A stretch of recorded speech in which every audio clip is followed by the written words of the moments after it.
महाराष्ट्र राज्याचे उपमुख्यमंत्री एकनाथ शिंदे हे आज जळगाव जिल्हा दौऱ्यावर येणार होते. मात्र काही कारणास्तव त्यांचा दौरा हा रद्द झाल्यामुळे त्यांच्या अनुपस्थितीमध्ये यावेळी मंत्री गुलाबराव पाटील, आमदार चंद्रकांत सोनवणे, आमदार सुरेश भोडे, शिवसेना शिंदेसेनेचे जिल्हा प्रमुख विष्णू भंगाडेला, आघाडी प्रमुख सरिता माडिकोल्हे यांच्या प्रमुख उपस्थितीत भव्य रोड शोचे आयोजन जळगाव शहरातील छत्रपती शिवाजी महाराज यांच्या पुतळ्यापासून आज दिनांक 8 जानेवारी रोजी दुपारी 2 वाजता आयोजित करण्यात आला होता.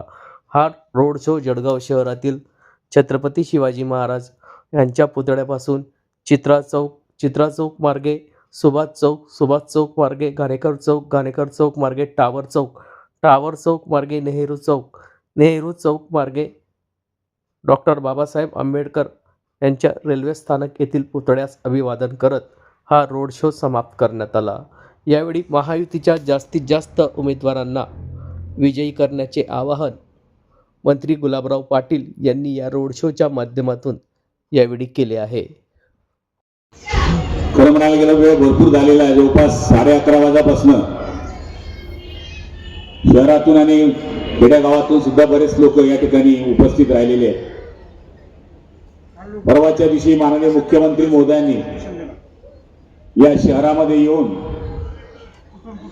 आपल्या सगळ्यांचे आशीर्वाद घेण्याचा प्रयत्न या ठिकाणी केलेला आहे. आणि आताच आपण पाहिलं असेल की माननीय उपमुख्यमंत्री हे आपल्याकडे येणार होते, पण या ठिकाणी नवी मुंबईला ते रॅलीमध्ये अडकल्यामुळे आपल्याकडे येऊ शकले नाही, पण त्यांनी मोबाईलद्वारे आपल्याशी संपर्क साधलेला आहे. मामांनी सांगितल्याप्रमाणे जळगाव शहराचा विकास करण्याकरता ज्याप्रमाणे शरीराला चांगले सगळे शरीराचे पार्ट असले तर शरीर एक संघ चालू शकतं, त्याचप्रमाणे विकासाला सुद्धा एक विचाराचं सरकार असलं तर आपण विकास शहराचा साधू शकतो. आपण पाहिलं असेल की केंद्रामध्ये आपलं सरकार आहे, राज्यामध्ये आपलं सरकार आहे, जिल्ह्यामध्ये आपले 3 मंत्री राज्यामध्ये आहेत आणि 1 केंद्रीय मंत्री आहेत. सगळे महायुतीचे आमदार आहेत. त्यामुळे महायुतीचेच जर नगरसेवक निवडून आले आणि महापौर झाले तर ते आपल्या शहराचा विकास करू शकतात हे सांगण्याची आपल्याला गरज नाहीये.